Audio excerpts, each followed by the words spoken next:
What's going on, guys? My name's Ricky and this is Matt, and today we're going to be having a conversation around all things self-development. We're currently sitting in a beautiful botanic setting in Byron Bay, so it'll be a good chat and hopefully you guys get some value from it. So, Matt, brother, tell me, how did you originally get into the whole self-development and conscious space? Yeah, well, my mom was a full-on black sheep hippie. So she was full-on crystals, everything like that, biohacking. She loves that stuff. Yeah, so cool. She got us into it, my sister and I. And yeah, since a young age. Yeah, no, cool. And obviously we met how many days ago now? 3 or 4 days ago? Yeah, 4 days ago. Not even, yeah. So how did you end up in Byron Bay? What was that journey like? Yeah, well, I went to something called Blues Fest. It's like a music event, and I was just I love the energy here. It's so special. And one day I went to a cafe, and there was a bunch of filmmakers next to me talking about consciousness, filmmaking, and manifestation. I was and they had journals, and they had blankets, and I was chilling. Yeah, I like that. But yeah, what about you? What brought you here? It's weird, hey, for a couple of years now, I've literally said to all the people around me, bro, I just feel called to Byron Bay. Don't know what it was, still don't really know what it is, but there was a thing within me which was just bro, just go to Byron Bay, right? I recently bought a van, I'm traveling around. I intend to do a big trip of Australia eventually. But yeah, so to answer your question, I just felt called to come here, and I'm glad I did because I've literally been here for all of a week and a half max.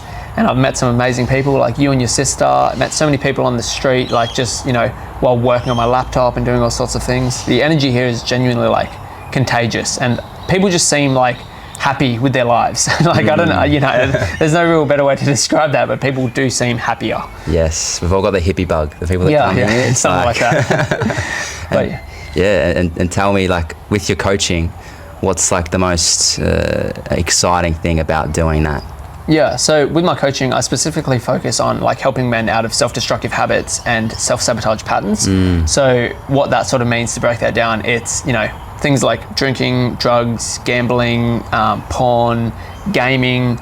They're sort of the main things. Smoking as well, which sort of falls under drugs. They're sort of the main things, but it does encompass a lot more than that. When we talk about self-sabotage and sabotaging their own success. So to answer the question, I think the most exciting part of it would be when the men realize that they have options in terms of they don't have to continue down the route they're currently going, and they can make a different decision, right?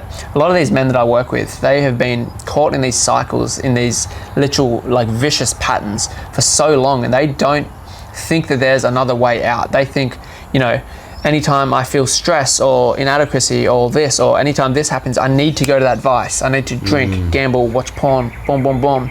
And then when I sort of, work with them and highlight to them, hey, the addiction or the problem that you're facing isn't the actual problem, but it's the solution or your attempted remedy towards the underlying problem, then they start to gain freedom and personal power in their pursuit. So that moment for me, when they have that spark in their eyes of, oh wow, I can do this differently, that's what I live for. Wow, that'd be very rewarding. I know that I've had a few vices as well that I've used to cope with different things, and as we all have. For sure, yeah. It's it's going to be really tough for the younger generation. What is something that you would do if you could influence the masses? What would you say to them? Yeah, really good question. I would say get comfortable being with your thoughts and emotions. There's a really good quote that goes, most of man's problems stem from his inability to sit with his own thoughts and emotions and his internal experience. What we don't realize is a lot of the time we don't actually want the thing, we want the escape the thing gives us from our own experience. So whether it is porn, drinking, drugs, gambling, whatever, a lot of these things, I'm not going to say every situation, but a large portion of cases where people are drawn to these things constantly, it's less about them actually wanting the thing itself, and it's more about them wanting to escape their internal experience. So my message would be, learn, meditation, start journaling, develop your emotional intelligence, really take the time and effort, put in the effort to master your internal world, because if you can do that, you can prevent so many detrimental things in your experience, and you can stop yourself spiraling downward into a path you don't need to go down. Yeah, I know we were talking about the other day about when you get sick of your own shit, that's when the change can start to happen. And it literally takes that. You can you could have the best coach in the world, the best program in the world, which, you know, has all these guaranteed results, X, Y, Z. But if the person doesn't want to change, it's going to be no change. You have to, like, the person actually has to get to the point where they're like, I'm sick of this shit. It's been going on for too fucking long. I'm going to make a change. But until they're to that point, it's the saying you said yesterday, right? You can lead a horse to water, you can't make it drink. You know?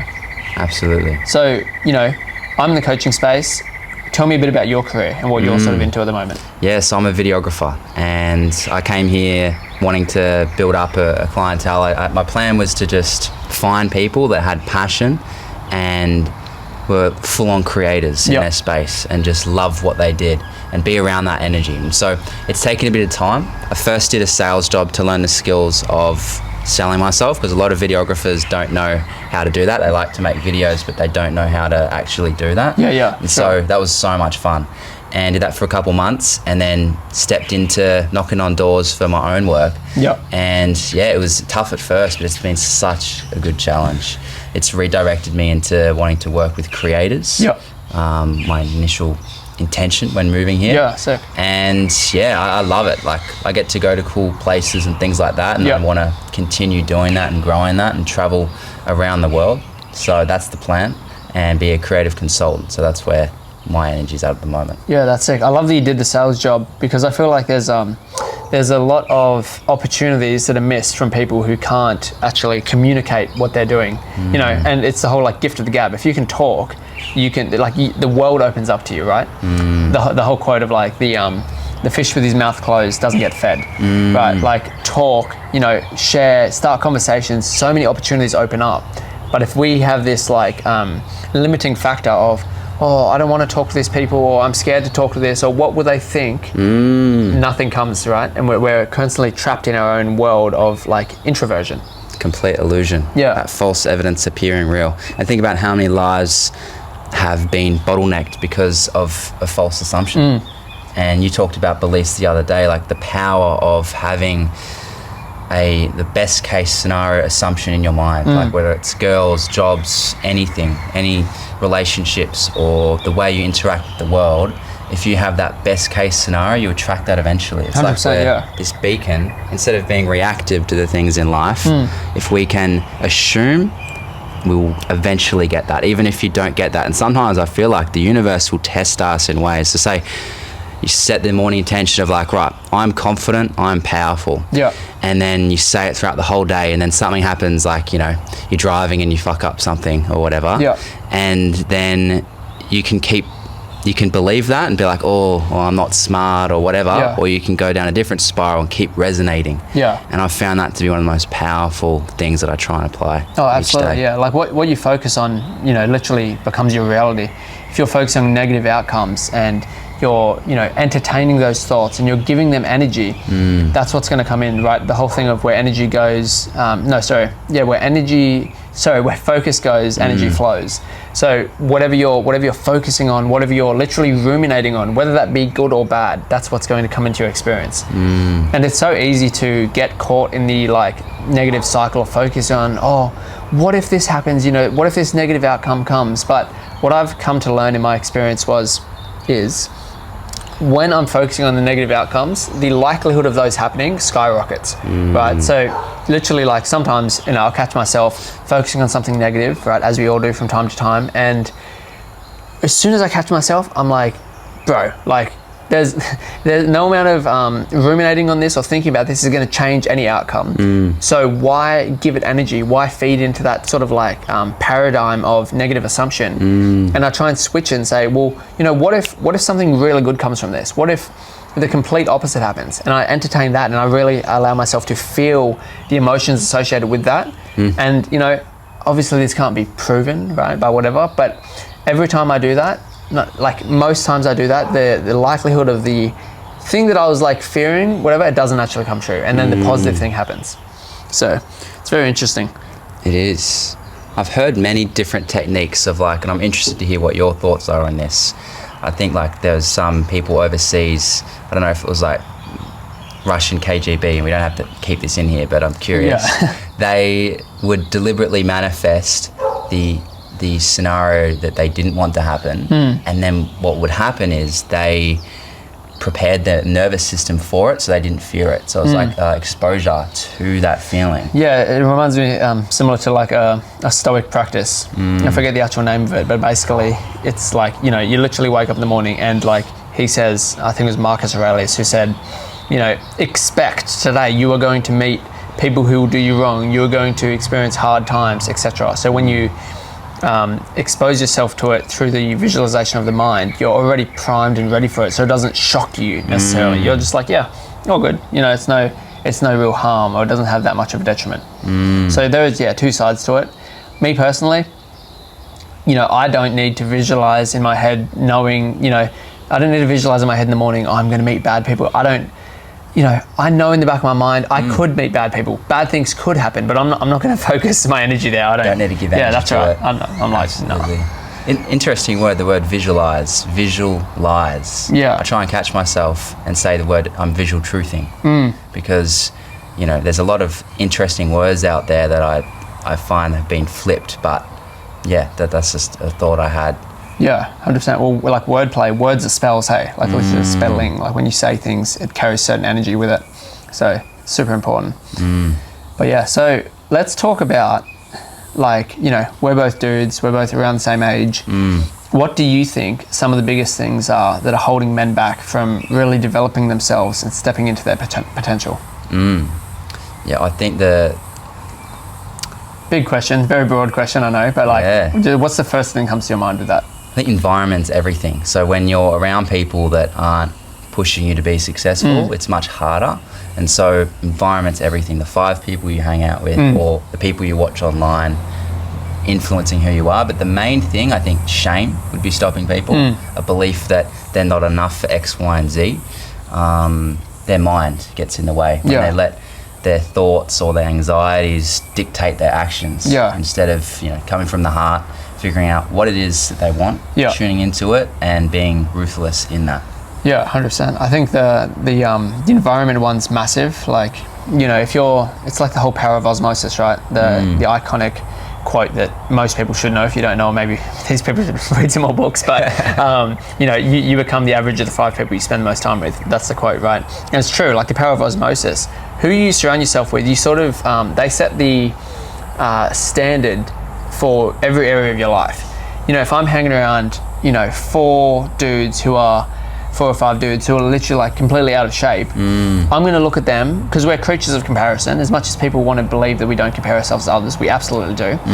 So if I'm hanging around these guys who are completely out of shape and they're like morbidly obese, I'm going to look at myself and think, fuck, I am in top tier condition.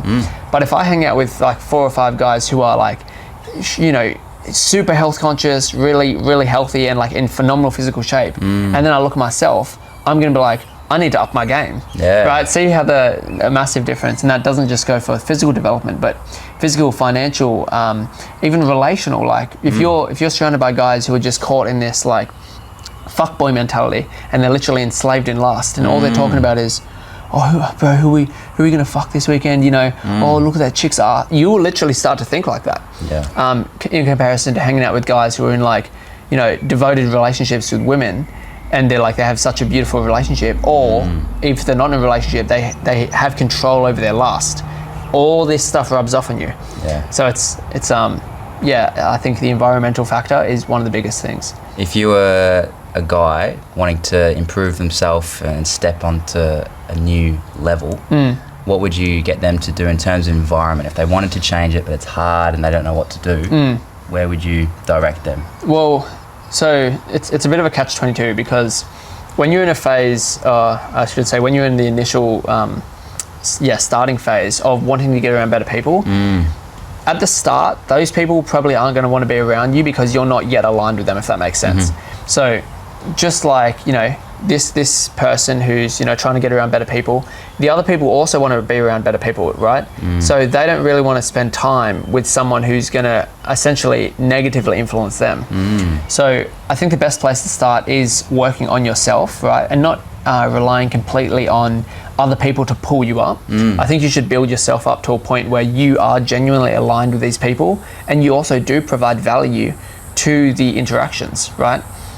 A lot of people like to deny it, but a lot of relationships, and I'm not just talking about romantic, also platonic, like a friendship like me and you, it is like an exchange of value, right? If, you know, someone was coming over and you were hanging out and it was like, all you're doing is constantly helping them and giving them value and helping them and you're leveling them up, but you're getting drained and you're not getting anything from it, you actually don't, like your appeal to be around them, it's going to decrease in comparison to like a dynamic where me and you have, which is like, yeah, you give me a ton of value. You've shared so many things with me which have like expanded my mind, but it's vice versa. We help each other grow. We help each other level up, and that's what I'm mentioning with the whole become a person of value. Actually, have something to bring to the table. If not, it doesn't have to be like it doesn't have to be information or resources or anything like that, but even energy. Like the energy you bring to an interaction. Like, I think it was Emma or maybe it was you. I actually don't know who said it. I think it was you who said, like, you know, thanks for bringing the energy the other night. You raised the vibe, right? Energy in and of itself is a form of value. And when you show up as someone and in a specific energy that brings others up, that's something others like, I want that, you know, and then it's just a continuous, like, sort of like a rising tide lifts all boats type thing. Like, you help me, I help you, and then we want to hang out. Yes, absolutely. Some people can be scared to say that there is that desire as humans to want to improve ourselves, and it's something to have no shame in, I think. 100%, yeah. I've found it's like, that's why I love video, is because, and you'd probably find this as well, is where you're able to help certain people and connect with different people you otherwise wouldn't, and you can learn things in different ways that you otherwise wouldn't, like business owners and the way that they think and their brain and operating, and you can learn, and like there's so many skills out there that you can learn. But I like the energy point. If you are authentic, like I've heard that is a higher vibration than love itself. Yeah, 100%. Instead of trying to be all light, like, what do you feel like doing? And if that doesn't have to be all happy and light, like, you can just be yourself. 100%. You know what, speaking of authenticity, I'm going to adjust my pants right now because I'm uncomfortable as fuck. But yeah, so I think too, like with the people around us, you have to be like very much so ruthless, you know, like, bro, if you've got a mate around you who's, you know, he's pulling you down and he doesn't want to like rise up with you, bro, cut that motherfucker off. Honestly, like I'm not in the game of like babysitting people who don't want to grow. Like if I've got a mate around me, I'll always try to like bring people up with me. Like that's my thing. I think, you know, I didn't get to the point I'm at by myself. I had people above me help me up and say, hey man, this is what we do, you know, this is a better way to do this, and they sort of lifted me up, metaphorically speaking. And so I'm like, cool, these people who are below me, not in a superiority sense, but in the sense of like development phases, I'm like, hey bro, like I want to help you up, I want to show you the way, like XYZ, just like the people above me did. But if they don't want to grow with me, I'm not in the game of saying, oh please come up there. I'm not going to beg anyone. Yeah. And there's a great little a little example that, funnily enough, Snoop Dogg gave, and he basically said, like, he done a little thing of levels, and he said, like, you know, when you first form a connection with someone, you're relatively at the same level in terms of development and what you're aligned with and values and everything. Now, eventually, what happens is, especially if you're doing the work on yourself, you'll grow to a certain state or a certain place. And then one of two things is going to happen, right? So you're going to either, for this connection to maintain, because now there's a discrepancy, there's a gap, right? And I think he calls it like the gap theory or something like that. One of two things is going to happen. Either they're going to come up with you to maintain the relationship, or you're going to come down to match them, right? And I always say to people, like, never fucking come down. Like if someone doesn't want to grow with you, that's cool, no hate, just chill there. You'll meet more people up here. You just keep growing, and anyone who wants to come with you, fuck yeah, let's go. But don't make yourself smaller or conform to the ideologies and sort of like, you know, beliefs and ways of being of those around you. Because your growth, if you're on this path of development and you're really committed to your excellence, your personal excellence, it's gonna make a lot of people uncomfortable, and it's gonna piss some people off, because we're mirrors, right? Like, let's say you're living with a dude, and you know he's always going to the gym 6 days a week. He's in incredible shape.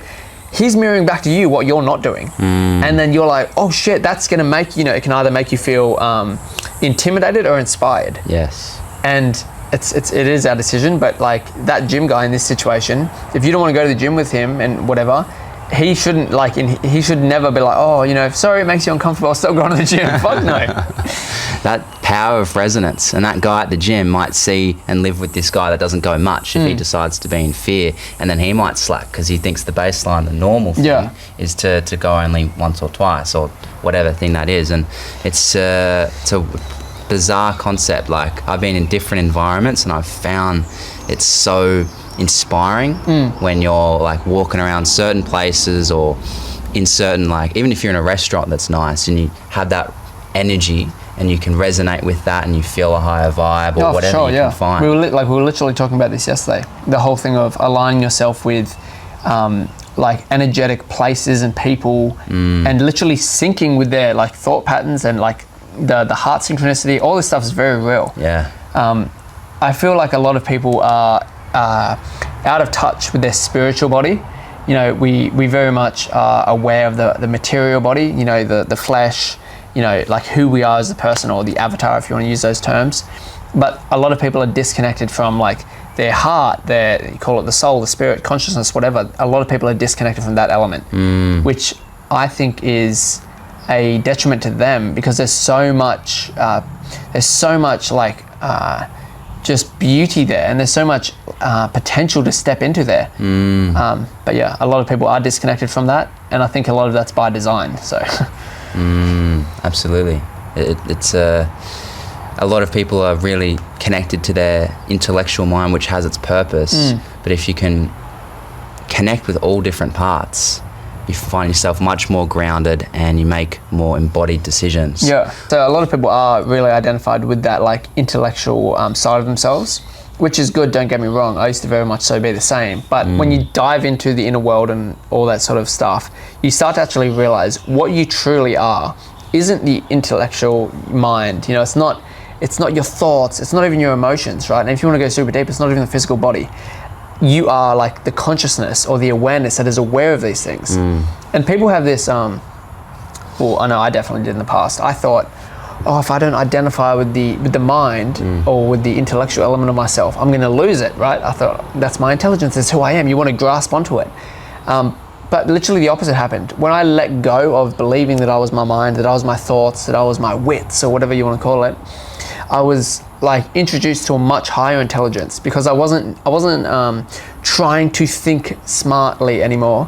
I was literally just allowing myself to experience and receive knowledge. And then like Nikola Tesla said it, like we are like receivers. We receive thoughts, we receive energy, we receive intelligence, and then we're sort of just like a channel in which it comes through. That saying of everything is energy and frequency, when you see things like that, it's much more simple to understand. Yeah, it is true though. Like, you know, Nikola Tesla said that, like, if you want to understand the universe, think in terms of vibration, frequency, and energy. Maybe I butchered that a little bit, but he said that. I think also Albert Einstein said something on it as well, something along the lines of like frequency, and think like, and these are some of the smartest people to ever exist, and they're talking about this. It's like, how can it be denied? And I think you get to a certain level of like intellectualism. Like, you can study all this stuff, boom, boom, boom, boom. You eventually end up at this point. Like, you're like, hey, I think I can see crossovers here. I can see correspondence in certain ways of thinking, certain ways of being, and I'm quote unquote attracting experiences into my life. At a certain point, it just becomes, this isn't a coincidence anymore. This is like a degree of like cause and effect. Have you heard of like the butterfly effect? No, tell me. So the butterfly effect is actually a really good movie on it. It's where I learned about it. It's where the smallest decision we make has a massive ripple in in our entire like timeline. So for example, here's a great example. Me and you met at Luke Buttigieg's flow session, right, at Byron Main Beach. I was like, there was a part of me which was just like, oh bro, why don't you just, you know, do some work instead of going to that thing, or train in the natural gym. I could have not gone there. I would have never met you and your sister. We wouldn't have been doing this, and who knows what's going to come from this, right? Yeah. Like, we've formed a really good friendship already. We've played chess about 200 times. And yeah, like that little decision of like, oh, I'm just going to stay in and do some work, like a little shift in trajectory takes you on a completely different path. Crazy. Where would I be right now? You know what I mean? Like, you think about it, it's really, you dive into it. I was the same. I was like tired. I remember we were in the car parked up and I was like, oh, I don't know if I really feel like doing it. I might chill out, it's Friday night, but just decided to do it. And that domino effect of, isn't that interesting though? Like with intuition, sometimes we believe that our intuition, like I'm still tapping into it, but I'm finding sometimes how I feel, if I don't feel good about doing something, doesn't mean it's not going to be good for me. There can be that self-sabotage of our own subconscious 100%. or whatever of certain situations, and if you can discern that, and that's where if you're connected to your heart, mind, and you know when you remove the feelings, like what is it that you want in your life, and does this help you? Does going to this event, or does taking time away for resting, and you decide and you be completely aligned with that and don't look back and just keep moving in that way. Yeah, for sure. Is a really powerful force. How do you tap into your intuition? I think, for me, it's less about tapping into it, more about just listening to it. Like, everyone, and I had a really good conversation with a woman the other day. She was basically saying to me, like, because I was saying how powerful women's intuition is. Like, I genuinely believe it's superior to men's in the sense of like I see women as like, men are spiritual as well, but women have something like they're super spiritual and their intuition is really strong and really accurate. They're like oracles, honestly. But yeah, she was basically saying to me like, oh, I don't feel connected to my intuition, or I don't trust it, or X, Y, Z. And I said to her, how many times, in the past 2 weeks has your intuition been right? She's like, a lot. She's like, but I don't listen to it because I think that it's going to lead me in places where, it's going to be a detriment to me. And I just said to her, because she asked, she literally said, how do I connect to it or tap into whatever she said? And I said, you just listen to it. Like, the more you listen to it, the stronger it gets. And the more you trust it, I believe the more accurate it becomes too. Like, we all have the intuition, it's all there, but for most people who haven't tapped into it, it's like a silent whisper. Like, you can barely hear it above all the noise of the mind and all the, the projections of the mind. But when you start to listen to it more, it starts to get stronger and louder. And then, I just think in terms of the mind, right, the mind isn't obviously intuition is sort of beyond the mind. It sort of comes from the heart or soul, whatever you want to say. But I think what we entertain and what we listen to the most becomes the strongest. Think of a man who has, let's say we'll have 2 men here, 2 examples, John and Jack. John's mind's filled with self-doubt. Jack's mind's filled with self-empowerment. One of the main differences between these two, not the only difference, but one of the main is, I forgot who's who, but anyway, the man with the disempowering mind, he feeds into that. When a thought comes up that says, oh, don't go talk to that, pretty woman, you're not worthy of her, attention or love or whatever. He listens to it and he's like, yeah, you're right. And then so it gets stronger and stronger and stronger. And then it's like, oh, don't eat that healthy meal. Just go eat some McDonald's. It's what you're aligned with anyway, you fat piece of shit or whatever. Like, the mind can be like that. And because the more he feeds it, the more he listens to it, the more power he gives it. In comparison, the other man, Jack or John, don't know at this point, but he doesn't entertain those thoughts. When a thought comes into his mind, let's say, same example, he sees a pretty woman, he wants to talk to her. Yeah, there might be the thought of, oh, she might reject you. But then another thought comes in and says like, bro, regardless of what happens, it'll be a good conversation, and you're worthy of talking to this woman, and you're worthy of connection, you're worthy of love. And he listens to that and feeds into that. And then so that gets stronger. It's like our intuition is a seed that we can plant, and it can be a negative intuition if we want it to be. If we want to believe these voices that are of shame, and we're going to grow that muscle and listen to that voice. Right. That's exactly right. But if we can plant and water and nurture the seeds that actually help us, and understand that the ripple impact is going to turn into the actions. How does that confident Ricky or confident guy act? Does he have a better posture? Does he go and talk to those girls, and then that affects his self-worth? And it's like, if you look at it from an energy perspective, it's just like this muddled energy that just keeps sinking and sinking. Yeah, it's absolutely like a case of like, some people won't like this, especially those in a victim mentality, but it really is a decision. Like, it is a decision to start to feed into a certain mentality, and to not entertain negative thoughts and this. And it does grow. And I feel like once you start to entertain those more positive thoughts, you can turn your mind from, your greatest enemy to your best friend. Like I literally say to people, and sometimes they literally don't believe me, but I'm like, bro, my mind is on my side. Like honestly, when I wake up, it's like, let's hit the gym, that'd be so good. Like these are the thoughts that are coming in my mind. But it absolutely wasn't always that way. Like there was points where I was like, you're not worthy of this, you fucking idiot, why the fuck did you do that, X, Y, Z. But again, it's allowing yourself to entertain certain parts and not suppress the other parts, because that's a dark place to go down too, but just listen to them but not feed into them. Because like diving a bit deeper into the inner world and influencing thoughts, the type of thoughts, we're talking about frequency and vibration. The type of thoughts we have are based on the vibration that we're resonating in, not the frequency. So if you are operating in shame, right? So if you're constantly engaging in things that you shouldn't be, and you said you weren't doing in X, Y, Z, like let's say it's like porn, drugs, drinking, all this gambling, all this shit that's literally, in my belief, designed to keep men down in shame. Of course you're gonna fucking have thoughts that are coming up saying like, you're a piece of shit, you can't do anything. Of course, like you're living in a way where you're trapped in that vibration of shame.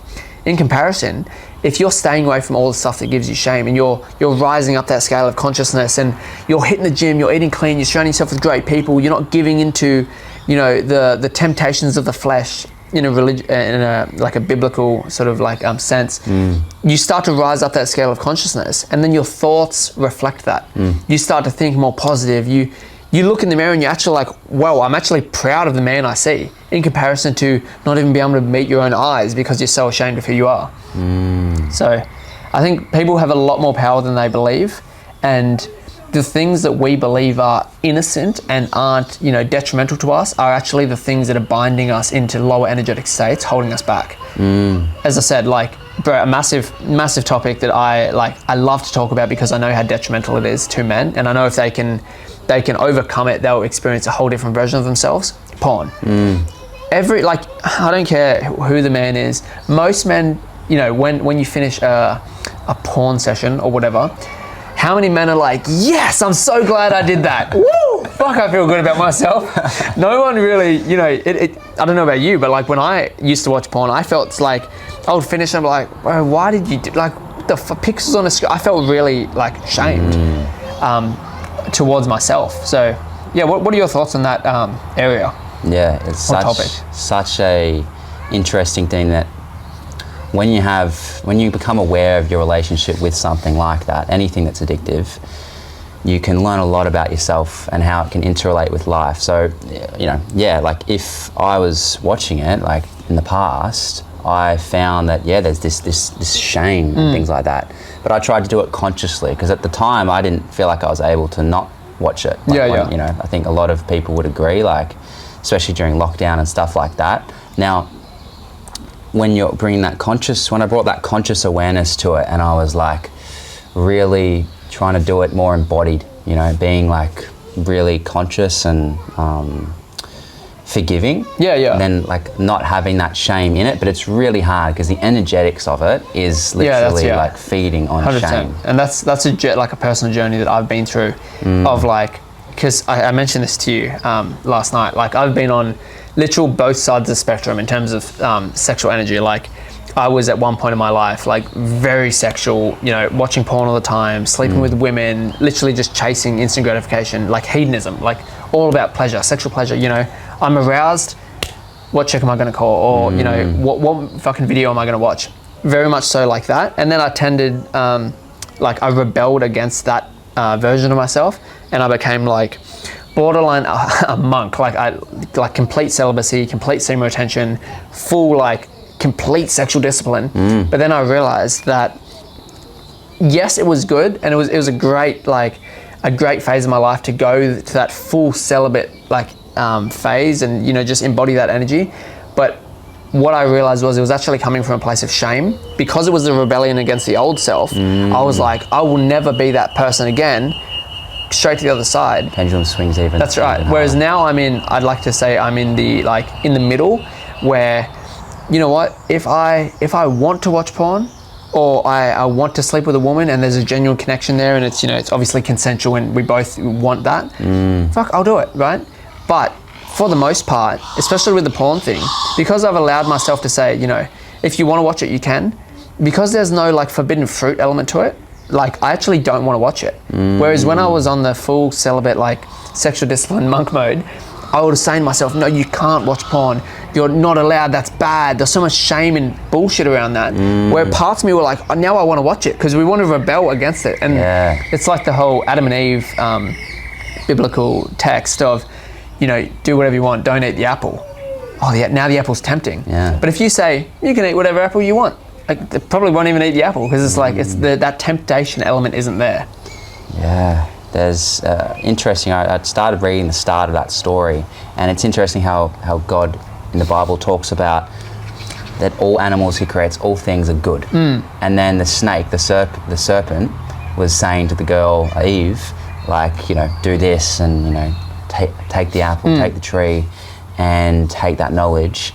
And then God judged them. I found that really fascinating that the serpent is good, so then why is there that judgment? And so, like, if we can take that step back, not judge ourselves for doing the things that we feel like we shouldn't do, we remove that addiction, that cycle of literal shame. Like, and I try to convey that to men. It's probably one of the harder points to get across, to tell men that your shame doesn't serve you. You know, if we slip up, which we all do, we're all human, right? We can say we're not going to do something, and then, you know, whatever situations happen, unconscious forces at play. Let's say there's a slip up. It absolutely does not serve you to say, you fucking piece of shit, why would you do that? You said you wouldn't do it, you worthless cunt. Once you get in that energy, what do you think is going to come from that? Now you want to escape that internal experience, which is going to lead to more self-destructive habits, more shame, more self-destructive, and you just go down. So what I'll say to like the listeners, this is like a really key point. If you are trying to overcome something, I think it's so crucial that you approach it with grace and approach it with a bit of compassion. And yeah, like we're all human, we all make mistakes every now and then. This isn't to justify just going on, you know, completely hell-bent and doing whatever, you know, you got to have your own principles and things you live by. But fuck, if you slip up every now and then, treat yourself with a bit of grace, because the shame that you think is actually going to help you and the self-inflicted beating yourself up, it literally only creates more of what you don't want, which is the paradox, right? Absolutely. If you can have those moments and decide, right, I may have taken steps back, but use it as like a slingshot to take an action that you haven't usually done in a while. Something you've pushed away, like a project, and it doesn't take too much energy, and you can find that, shit, this week I've been putting that away, but I did it the day after I, you know, did something that didn't serve me. And then you can use that as momentum and setting the seed and setting the momentum. And then, like, I've found the most powerful thing is when you let yourself become aware of those times when you step into that. Like, I'm curious, what is something that you're struggling with at the moment? Yeah, good question. Something I'm struggling with at the moment. Oh, I think it's less about addictions and stuff for me right now. Like, wholeheartedly speaking from my heart, I'm very on top of all that stuff now. That wasn't an overnight process though. There was a lot of times where I struggled with porn. I struggled with a lot of shit. Like, but right now I'm blessed to say my biggest problem is incorporating structure and stability into van life. Like, you know, which is just a little thing. Like when you're doing van life, obviously it's like, where am I going to sleep? Where am I going to shower? What gym am I going to hit? X, Y, Z. So right now, what I'm mainly focusing on is creating stability within the chaotic lifestyle of van life, and also too, like making sure I stay locked in, as the new gen would say, locked in on like on my mission, on my purpose, etc. When I'm in an environment which is so like, especially in Byron Bay, like there's a lot of cruisy energy, right? So just maintaining my hunger, my fire, and my ambition in an environment like this, because as much as I love the energy, I'm still not like letting my foot off the pedal. So I just want to make sure that I hold on to my ambitious energy. How do you do that in a place that is cruisy and when you're around a lot of holiday makers? Especially, bro, like I stayed in a caravan park, I told you, with the van. And like I'm looking out my van window and people are like, you know, singing Kumbaya, and it's all holiday spec. So yeah, it's for me, it's like, you know, you got to have structure in the day. So I'm waking up, I'm training, I'm working on the business for 4 to 6 hours, you know, and then I'm going to read, I'm going to do this, and I'm going to have like a checklist. Otherwise, you know, as we talked about environment, you sort of just like, everyone else is sitting by the pool, you know, I'm just going to sit by the pool for 4 hours. So yeah, it is implementing my own structure, because I know if I don't create that structure, I'll sort of conform to the structure around me, which is very little. Because I mean, literally like around holiday people and stuff. Comfort is the killer. Yeah. It's something I am wanting to get better at, is not seeking comfort. Yeah. Like I've had, like my best days are when I don't go on my phone in the morning and I just decide to go straight do push-ups or go for a walk, and that sets the whole tone. For sure, The whole day. How you start and how you finish is so important, and the middle will take care of itself. Yeah, I think that if we are constantly seeking comfort and seeking instant gratification, it's one of the worst things we can do. Because, you know, I believe truly that the modern devil is like cheap dopamine. It's instant gratification. If we're always overindulging in that sort of stuff, it weakens us as men, and it kills our drive too. Like, we are dopamine seeking machines, and we're going to seek dopamine one way or another. So if you take away all the cheap dopamine from your environment, the phone, you know, the laptop, whatever it is you're getting it from, you're going to naturally develop a drive within you. Dopamine is responsible for, you know, motivation, or a better word to say is drive, mood, energy, and focus. Okay, so when it's constantly being depleted through social media, through porn, through drinking, drug, all this stuff, we're just getting cheap ass dopamine everywhere. Yeah. Of course you don't feel driven to do anything. It's like, bro, you have drained your resource tank. Absolutely. And that's like, this is, you know, going back into the whole like, you can call it the war on masculinity, or the war on people in general, because women are affected as well. But things like porn, drinking, drugs, boom, boom, boom, boom, like, you sacrifice something, even though you might think it's free, especially with the porn element. Like, you might think it's free, but no, you are sacrificing your drive, your focus, your energy, your ability to actually like pursue meaningful things, which is the precursor to creating an amazing life. You know, if you don't have that drive, if you don't have that energy and that focus to actually, firstly, set meaningful goals, work on them, and then complete them, you're not going to get the life you want. So, like, you know, as much as people like to think, porn's free, bro, it doesn't do anything bad, it's just a thing I do to relieve stress.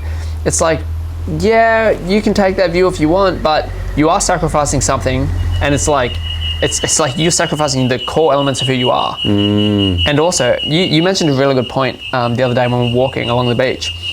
You said, you know, when you practice like semen retention, or just in general, like staying away from porn, you gain back your innocence. And I thought that was really cool. And that, to me, I was like, that's such a key thing of literally reconnecting to that inner child. You know, when you're constantly watching porn and fucking, you know, engaging in all this hedonistic shit, I feel like we lose touch with that innocence, and your mind is just hypersexualized. You don't even see, I don't know about you, but when I was watching porn, I would literally look at women and just like, straight away my mind's going, envisioning them naked, or imagine bending her over that fucking table. And it's like, why am I going there? That's cooked. You lose that innocent element of yourself. It's almost as if when you choose to step into that state of abstaining from that, even if it's for a short period of time, your brain will rewire itself, this is my assumption, to back to when you're a kid. And you start to look at the trees and nature and life and feel the actual vibrancy. If you're seeking the most heightened form of stimulation, everything else in life on that pendulum of pleasure or of joy, it gets saturated. It's pale in comparison. Absolutely. Yeah. But it's like qi, like in traditional Chinese medicine stuff. If you can save your qi, save your attention, it's not just porn. Like, I'm not perfect. Like this morning I was on my phone, you know, it was work, but you know, a little bit of scrolling as well. That's, you know, something that I have complete compassion for. I know I'm not going to be perfect, and I think it's so important to not try and be too too strict, you can get caught in shame cycles and then pendulum that's right, to even worse. But if you can stay in the middle, you can stay in your heart. That's right. And I think with that whole like just the compassion is so important. You don't have the compassion on this journey, it's almost inevitable you're going to get caught in the shame cycles, which is going to drive you deeper into the thing. It's vicious. It's fucking vicious. It works. And the thing is too, like, this is like, you know, men and women, but like, we'll just stick on the topic of men. Men engage in these things they know they shouldn't do. They experience shame. Their self-worth takes a hit. Because their self-worth lowers, now they don't feel worthy of certain things. Self-worth is such a massive thing. So we'll talk on self-worth and nervous system capacity, because they're both massive things in terms of like success, achieving success, and even maintaining success. Firstly, you will only achieve what you believe you're worthy of achieving. And even in the situation that you achieve, beyond your self-worth level, you're not going to be able to maintain it because you'll self-sabotage, right? For example, if I believe that I am worthy of $50,000 a month, right? If that's what I'm earning, $50,000 a month, once I get to 60 a month, I'm going to be like, this is out of my self-worth level. This is not who I am. Sabotage, you get back to the 50, right? And that's what people don't realize, specifically men. They do these things. It lowers their self-worth, and it directly affects what they can achieve and maintain in their life, in health, wealth, relationships, everything. And then the nervous system element of it. If you have a nervous system which isn't trained, I guess, like your nervous system expands based on the experiences you expose yourself to. For example, I have done, I don't know how many podcasts, I've done a ton of podcasts at this point. I am so comfortable right now talking. There's a big ass camera there, right? It's a whole study. Let's not pretend it's not. There's a big ass camera there. I'm so comfortable talking in front of a camera now. When I first done a podcast, I was like, I want to, like, it was like my mind was cooked because I didn't have the capacity, right? So in that sense, I think we should also continuously aim to, in a gym bro terminology, progressively overload our nervous system and incrementally expose ourselves to higher and higher forms of stimulus that are outside of our comfort zone, to which then we experience the results of being able to actually do things.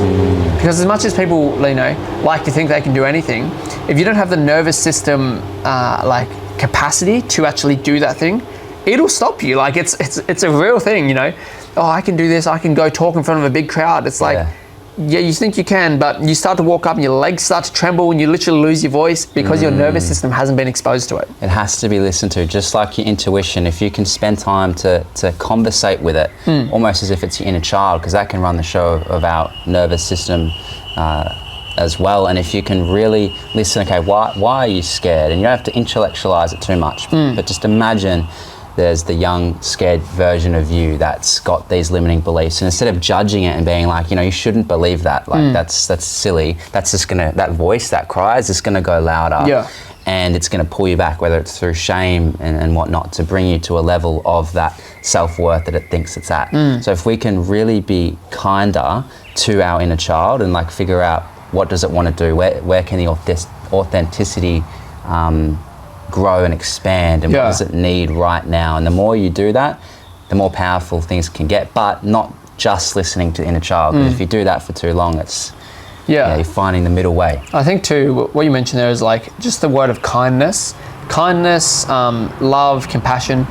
A lot of these words to men, especially the area I'm from, Western Sydney, a lot of men are like shut off from their heart. So when they think of being kind to myself or compassionate or self-love, honestly, people around my area and maybe even outside of that area, I'm sure, think, oh, that's gay, bro. That's fucking gay. What the fuck is that? Fucking faggot shit. It's like, why is like showing yourself love and compassion and kindness gay? Like, I feel like so many men are caught up in this cycle of self-hatred, and that's their fuel for success. Literally, it's the whole thing of like, oh, fuck you, man.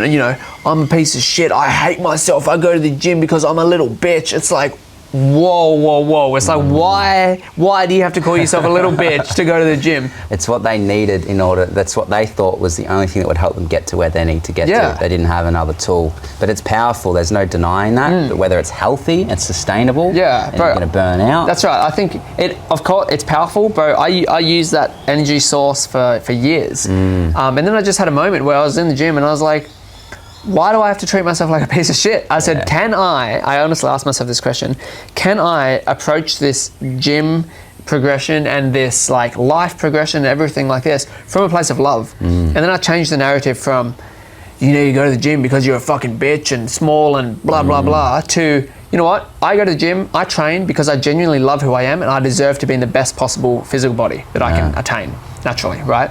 So, the place things come from matter. If two people are aiming for the same goal of success and one person's operating from self-hatred and the other person's operating from self-love, they're both realistically going to get there. Like if they're both getting driven towards it, and why would you want to spend that duration of time resonating in literal vibrational energy frequencies of hatred and shame and self-disgust? And it's like, fuck that. I'm not spending the majority of my life hating myself. From a logical perspective, it doesn't make sense. Like if you're listening to the movies or podcasts or things like, or not necessarily podcasts, if you listen to movies and being around those sort of people, or in places where they think that, you're going to adopt that. And there's so much power in taking time away in isolation, I feel like too, where you just step back and be with yourself in nature. If you ever need a recharge and you feel like your environment is weighing you down, spend as much time as you can. And it can be so tough to do when you're ingrained in it. But if you can just find some time to do that, even if it starts with 10 seconds, 30 seconds, whatever, this first step is the most important one. And if you can make the goal seem as little as possible, then you can start to shift that perspective from judgment and more into compassion, because you're allowing nature to be compassionate to you, because that's the state that we're centered in. If we can allow that and give it space to come into us, magic can powerful way. Through. Yeah, man, shame is a massive one. And one of the main mantras I like to remember around shame is shame can only exist in the shadows and in secrecy. Once you own shame and once you actively like speak it out and say, you know what, hey, you know, and obviously in a space which is right to do so, but like, hey man, I did this, I'm super ashamed about it, I just want to get that off my chest. As soon as you do that, shame loses so much of its power over you.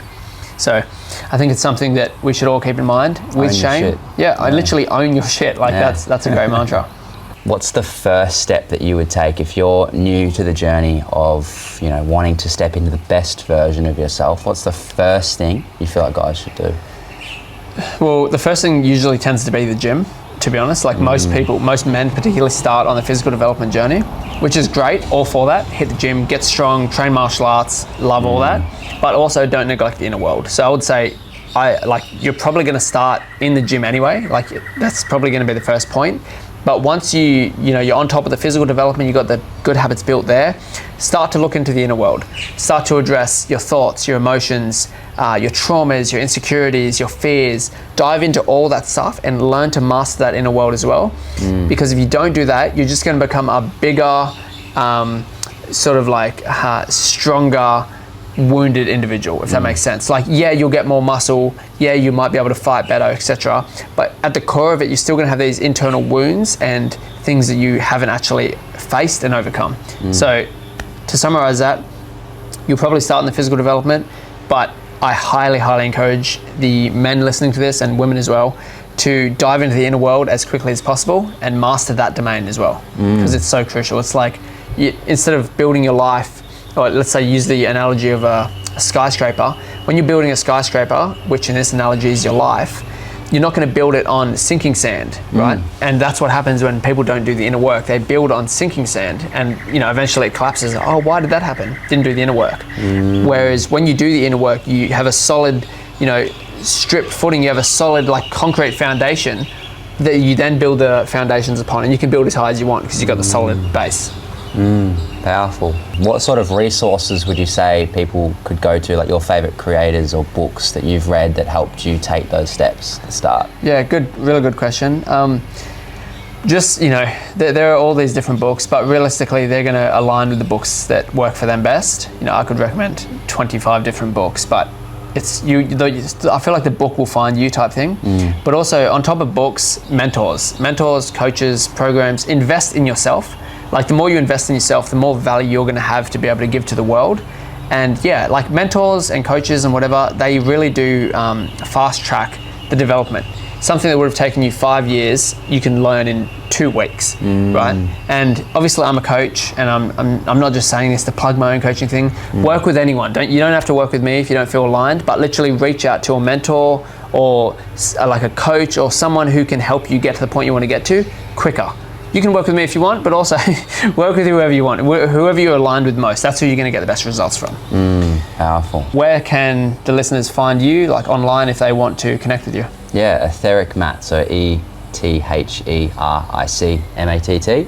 And that's on Insta? Instagram, yeah. Yeah, beautiful. And if you guys want to connect with me, my Instagram is Ricky Gauci, no spaces, so RICKY. Gauci. And yeah, thank you guys for listening. I hope you got a ton of value. And yeah, I'll see you on the next one. It's good fun, eh? Thanks for the chat, brother. That was sick.